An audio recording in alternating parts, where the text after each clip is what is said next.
భక్తివన్ ప్రేక్షకులకు నమస్కారం. అరుణాచలేశ్వరుడు ఈ స్వరూపాన్ని ప్రస్తుతానికి మనం ఎక్కువగానే స్మరించుకుంటున్నాం.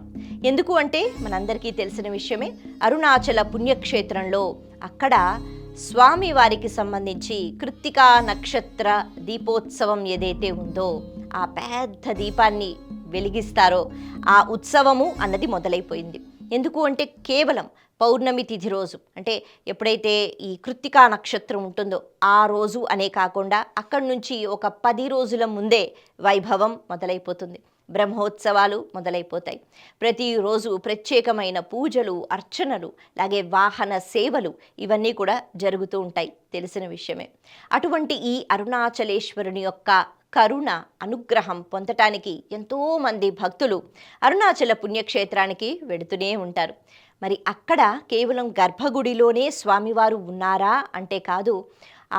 ఏ గోపురం చూసినా, ఏ ప్రదేశం చూసినా, ఏ మార్గం చూసినా ఆ కొండ అంతా కూడా శివానుగ్రహం అక్కడ పుష్కళంగా ఉంటుంది. మనం చూడాలి, మనం పొందాలి అంటే మనకి ప్రేమ, భక్తి, నమ్మకం ఈ మూడు ఉండాలి. ఒక మహాభక్తుని గురించి మనం చెప్పుకుందాము. ఈ భక్తుడు అస్సలు విసుగు లేకుండా, ఎందుకు అంటే ఒక్కొక్కసారి మన మనసులో కోరికలు కోరుకున్న తర్వాత మనకి విపరీతమైన కష్టం వచ్చిన తర్వాత మనకి ఒక ప్రశ్న వస్తూ ఉంటుంది. అవి తీరకపోతే అసలు భగవంతుడు ఉన్నాడా, ఉంటే నాకెందుకు ఇంత కష్టం వస్తుంది అని ఒక్కొక్కసారి భగవంతుడినే నిందిస్తూ ఉంటాం. మన కష్టానికి ఎవరో ఒకరిని కారణంగా చూపిస్తూ ఉంటాం. ఏదీ లేకపోతే గ్రహాలు బాగా లేవు, నా పరిస్థితులు బాగా లేవు అని అనుకుంటూ ఉంటాం. కానీ ప్రతి ఒక్క కష్టము మనం ఎందుకు అనుభవిస్తాము? మనం గత జన్మలోనో ఈ జన్మలోనో ఎప్పుడో ఒకప్పుడు పాపాలు చేస్తాం. లెక్కలు మనం వెయ్యలేము, కాలం పసిగడుతూ ఉంటుంది. కాబట్టి కాలస్వరూపుడు భగవంతుడు కాలంలో ఉంటూ, పంచభూతాలలో ఉంటూ మన ప్రతి కదలిక చూస్తూ ఉంటారు, లెక్కలు వేస్తూ ఉంటారు, రాసుకుంటూ ఉంటారు. ఇలా అనుభవించవలసింది ఏదైతే ఉందో, సుఖము కానీ దుఃఖము కానీ అనుభవించాలి. అప్పుడు కూడా భగవంతుడా నాకు కొద్దిగా ధైర్యం ఇవ్వు అంటే భగవంతుడు పక్కనే వచ్చి నించుంటాడు. ఈ క్రమంలో ఒక మహాభక్తుని గురించి మనం మాట్లాడుకుందాం. ఆయనే కావ్యకంఠ గణపతి మహాముని. ఆయన చేసిన అద్భుతమైన రచనలు, వాటి గురించి ఎంత చెప్పుకున్నా తక్కువే. అటు అమ్మవారి అనుగ్రహం, ఇటు అరుణాచలేశ్వరుని యొక్క అనుగ్రహం. ముఖ్యంగా ఆయన అరుణాచలానికి వచ్చిన కొత్తల్లో ఆయనకి తినటానికి కూడా చాలా ఇబ్బందిగా ఉండేదట. చిన్న తమ్ముడితో ఆయన వస్తారు. మరి తమ్ముడు కూడా పాపం ఆకలి తట్టుకోవాలిగా. ఏది చేసినా ఈ క్షుద్బాధ అన్నది ఏదైతే ఉందో, ఆకలి బాధ, ఇది మాత్రం పోవడం నిజంగా చాలా కష్టం. ప్రతిరోజు ఈ బాధ కలుగుతూ ఉంటుంది, ఆకలి వేస్తూ ఉంటుంది. ఒకానొక సమయంలో ఆయనకి, అంటే ఈ ఊరికి కొత్తగా వచ్చినప్పుడు ఆయనకి ఏం ఉపాధి లేదుగా, విపరీతమైన పాండిత్యం ఉంది. కానీ ఆ పాండిత్యాన్ని పోల్చుకుని ఆదరించే వాళ్ళు ఉండాలి. అప్పట్లో అలా ఇంకేం జరగలేదు. భగవంతుడినే నమ్ముకున్నారు. అంటే వారాలబ్బాయి అనే మాట మనం వింటూ ఉంటాం. కొంతమంది అలా ప్రతి ఇంటికి వెళ్ళి, అంటే వాళ్ళు మన చుట్టాలా లేకపోతే బంధువులా పక్కన పెడితే వెళ్ళి అక్కడ వాళ్ళు భోజనాన్ని స్వీకరిస్తూ ఉండేవారు.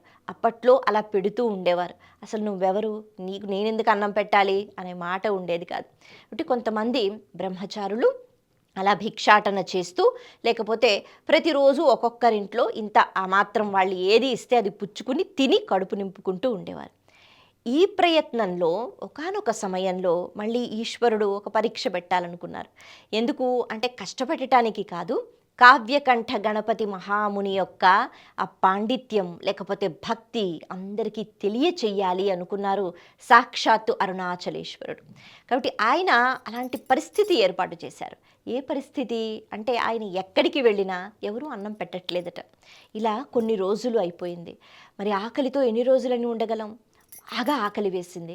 అప్పుడు ఆయన అరుణాచల పుణ్యక్షేత్రానికి వచ్చి అక్కడ బయటే, అంటే ఆ గోపురం దగ్గర అంతా శివమయం కదా, అక్కడికి వచ్చి అరుణాచలేశ్వరా, నువ్వు అందరికీ తండ్రివి కదా, నువ్వే కదా అందరికీ భిక్ష పెడతావు, అంటే ఆకలి వేస్తే అన్నం పెట్టేది నువ్వే, ఎందుకు అంటే నువ్వే తండ్రివి. మరి ఈ పరిస్థితి నాకు కలిగింది అంటే ఇంకా ఇలాంటి పరిస్థితిలో ఎన్నాళ్ళు ఉండాలో తెలియదు, కానీ స్వామి భరించలేకపోతున్నాను. పాపం తనకి ఆకలి, అలాగే తనని నమ్ముకుని వచ్చిన ఆ తమ్ముడు, ఆ చిన్నవాడికి కూడా ఆకలి. మరి ఎలా తీర్చాలి అని నువ్వే దిక్కు అంటూ స్తోత్రం చేయడం మొదలుపెట్టారు. ఆ స్తోత్రం ఎంత అందంగా, అంటే భగవంతుడి పైన నేనేవో స్తోత్రాలు రాసేస్తాను, రచనలు చేసేస్తాను అన్నది మాత్రం కాదు. ఆర్తితో పిలుస్తూ ఉండేవారట, ఈశ్వరా నాకింత అన్నం పెట్టు, ఆకలి బాధ తట్టుకోలేకపోతున్నానని. అయితే ఈశ్వరుడు తలుచుకుంటే వెంటనే అన్నం పెడతాడు, కానీ పెట్టలేదట. ఎందుకు పెట్టలేదు అంటే, ఈ ఆకలిలో కూడా ఎటువంటి కవిత్వం వస్తుంది. కొంతమంది అంటే భగవంతుడికి చాలా ఇష్టం. ఏ రకంగా అయితే మనం వింటూ ఉంటామో, ఒక అన్నమయ్యకో లేకపోతే త్యాగరాజస్వామికో రామదాసుకో కొన్ని పరీక్షలు పెట్టి ఆ సమయంలో కూడా వాళ్ళు భగవంతుడిని ఏ రకంగా తలుచుకుంటున్నారు అద్భుతమైన కీర్తనల రూపంలో అని మనం వింటూ ఉంటాంగా. వాళ్ళ బాధ కలిగితే ఒక కీర్తన, ఆనందంతో ఒక కీర్తన, అలాగే భగవత్ స్వరూపాన్ని అలా అమాంతంగా దర్శించుకుంటే ఒక కీర్తన, జ్ఞాపకం వస్తే ఒక కీర్తన, అలా చేస్తూ ఉండేవారు. ఇప్పుడు ఈ కావ్యకంఠ గణపతి మహాముని అద్భుతమైన రచనలు ఏవైతే ఉన్నాయో ఈశ్వరుడికి చాలా నచ్చాయి. అందుకే ఆయన బాగా ఆకలితో ఉన్నప్పుడు కూడా భక్తి తగ్గుతుందా? ఇందాక మనం చెప్పుకున్నాం, ఒక్కొక్కసారి మన కష్టం తీర్చకపోతే భగవంతుడి మీదే మనం నిందలు వేస్తాం. అసలు భగవంతుడా నువ్వు ఉన్నావా, ఇన్నాళ్ళు వచ్చాను, నీకు దండం పెట్టుకున్నాను, అసలు ఏం చేశావు అని తిడుతూ ఉంటాంగా. కాబట్టి ఈ ఆకలి బాధలో కూడా, విపరీతమైన బాధలో కూడా నన్ను ఎలా తలుచుకుంటున్నాడు, నన్ను ఎలా స్మరించుకుంటున్నాడో చూడాలని అనుకున్నారు. ఈ కావ్యకంఠ గణపతి మహాముని ప్రతిరోజు ఆ ఆలయం దగ్గరికి వచ్చి అక్కడ నుంచుని ఒక్కొక్క పద్యం చెప్తూ ఉండేవారట. దాన్ని హరస్తుతి అంటారు. నేటికి ఈ హరస్తుతి అక్కడ తమిళనాడు ప్రదేశంలో ఎక్కువగానే వినిపిస్తూ ఉంటుంది. ప్రతిరోజు ఆర్తితో బాధతో వేడుకుంటూ ఉండేవారు. ఏం ఫలితం వచ్చిందా లేదా అనవసరం, మళ్ళీ వెళ్ళిపోతూ ఉండేవారు, మళ్ళీ వచ్చేవారు, వచ్చి ఇంకొకటి. ఇలా కొన్ని రోజులు జరిగిన తర్వాత విచిత్రం ఏమిటి అంటే, ఆయన చక్కగా బయట నుంచునే ఆ పద్యాలు చెప్తూ ఉండేవారు కదా, అక్కడ ఉన్న వాళ్ళందరూ ఎదురు చూస్తూ ఉండేవారట. ఫలానా సమయానికి ఒక వ్యక్తి వస్తాడు, భగవంతుడిని నివేదిస్తూ ఉంటాడు, అంటే ఏవే పద్యాలు చెప్తూ ఉంటాడు అని అక్కడ కొంతమంది అలా కూర్చుని ఉండిపోతూ ఉండేవారు. ఎందుకు అంటే ఎప్పుడు వస్తాడు, ఏం చెప్తాడు, బాగుంటుంది కదా వినడానికి అని. ఆ భక్తి అటువంటిది. అలా కొంతమంది పండితులు కూడా వచ్చేవారు. వాళ్ళు కూడా అబ్బా ఎటువంటి రచన ఇది అంటూ వింటూ చూస్తూ ఉండేవారు. విచిత్రం ఏమిటి అంటే, భగవంతుడు పరీక్ష పెడితే అంతా భగవంతుని ఇష్టం కదా, ఆ పరీక్ష ఎప్పుడు దాన్ని సమాప్తి చెయ్యాలో భగవంతుని లీల. వచ్చేవారు, వెళ్ళేవారు, ఆర్తి చూసేవారు, బాధ కనిపెట్టేవారు, ఒక్కరు కూడా ఇంత అన్నం ముద్ద మాత్రం పెడతాను అని అనలేదు. సరేనయ్యా ఈరోజు మా ఇంటికి రండి అని ఎవ్వరూ ఆహ్వానించలేదు. అబ్బా ఎంత బాగా పాడారు అనుకుంటూ వెళ్ళిపోతూ ఉండేవారట. ఇలాగే జరిగింది. ఇది మనకి ఏం చెప్తారు అంటే, ఆశ్వీజ మాసంలో నవరాత్రులు ఏవైతే మొదలవుతాయో అక్కడి నుంచి మొదలుపెట్టారట. అలా కొన్ని పద్యాలు, శ్లోకాలు అవి ప్రతిరోజు చెప్పుకుంటూ, ఇగో ఈ కృత్తికా నక్షత్ర దీపోత్సవం ఏదైతే అరుణాచలంలో అవుతుందో అక్కడికి సరిగ్గా ఒక వారం రోజుల ముందు వరకు ప్రతిరోజు చదువుతూనే ఉన్నారట. ఆశ్వీజ మాసం నుంచి మొత్తం కార్తీక మాసం అంటే ఆ ఓర్పు, ఆ సహనము, ఆ నమ్మకము ఎటువంటిదో మనం చూడాలి. ఒక్కరోజు వేడుకుంటాం, రెండవ రోజు మనకి చిరాకు వస్తుంది. కానీ అలా ఉండిపోయాట.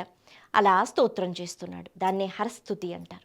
ఇక ముందు రోజు వచ్చి, స్వామి రేపే ఆఖరి రోజు, అంటే ఇన్ని రోజులు నువ్వు నాకు అనుగ్రహాన్ని ఇవ్వలేకపోతున్నావు అంటే బహుశా నేను ఈ కష్టాన్ని ఇంకా నేను పడాలేమో, కాబట్టి రేపిక చిట్ట చివరి శ్లోకం లేకపోతే పద్యం చెప్పుకుంటాను స్వామి, ఆ తర్వాత నా చెడ్డ కర్మల యొక్క ఫలితాలు నేను అనుభవిస్తాను అన్నారు. అప్పుడు కూడా ఆయనకేం కోపం లేదు.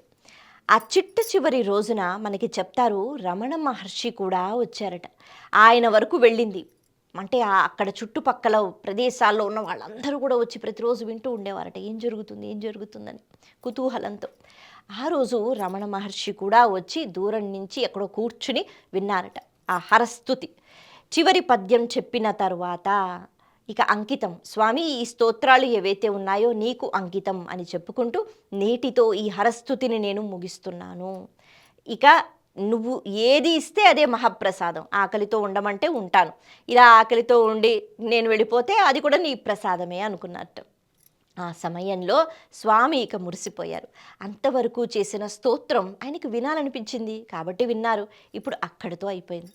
అక్కడ ఉన్న పండితులు ఎవరైతే ఉంటారో వాళ్ళందరూ వచ్చి ఈయన కాళ్ళ మీద పడి నమస్కారం చేసి, అక్కడ ఒక పెద్ద అంటే విద్యాలయం ఏదైతే ఉందో, ఎక్కడైతే సంస్కృతం నేర్పిస్తారో, వేదాలు నేర్పిస్తారో ఆ సంస్థకి సంబంధించిన వాళ్ళు కూడా వచ్చి, అయ్యా మీరు ఈ ప్రదేశంలోనే అరుణాచలంలోనే ఉండాలి, ప్రతిరోజు మేము మీకు భోజన ఏర్పాటు చేస్తాము, అలాగే మీకు మేము ఒక ఉద్యోగం ఇస్తున్నాము అనేటట్టుగా వాళ్ళందరూ వచ్చి చెప్పారు. ఇన్నాళ్ళు చెప్పలేదా అంటే చెప్పలేదు. భగవంతుని యొక్క అనుగ్రహం కదా. శివుడాజ్ఞ లేనిదే చీమైనా కుట్టదు అంటారు. కాబట్టి భగవంతుడు ఏది వినాలనుకున్నాడో అరుణాచలేశ్వరుడు చక్కగా విన్నాడు. విన్న తర్వాత బోళ్ళంత ఇచ్చాడు. ఏమిచ్చాడు అంటే కేవలం ఆకలి తీర్చటం కాదు, ఒక ఉపాధి ఇచ్చాడు, ఒక ఉద్యోగం ఇచ్చాడు. అక్కడ ఉన్న వాళ్ళందరూ కూడా విపరీతమైన గౌరవాన్ని ఆ కావ్యకంఠ గణపతి మహామునికి ఇవ్వడము, ఆ తర్వాత ఆయన అద్భుతమైన రచనలు ఇంకా ఎన్నో అవి ప్రఖ్యాతి చెందాయి అని మనం వింటూ ఉంటాం. కాబట్టి ఈ కృత్తికా నక్షత్ర దీపోత్సవానికి ఒక్క వారం రోజుల ముందే సాక్షాత్తు అరుణాచలేశ్వరుని యొక్క అనుగ్రహాన్ని పొందారు కావ్యకంఠ గణపతి మహాముని. ఇలా ఆ ప్రదేశంలో ఎక్కడ చూసినా ఒక కథ వినిపిస్తూ ఉంటుంది, ఎక్కడ చూసినా భగవత్ అనుగ్రహం కనిపిస్తూనే ఉంటుంది. నమ్మకంతో మనం చూడగలగాలి, ఆర్తితో పిలవగలగాలి. అలా పిలిచినంత మాత్రాన్నే అరుణాచలేశ్వరుడు ఇదిగో నేను ఉన్నాను అంటూ చక్కగా వచ్చి మనకి అనుగ్రహాన్ని ఇస్తాడు. నమస్తే.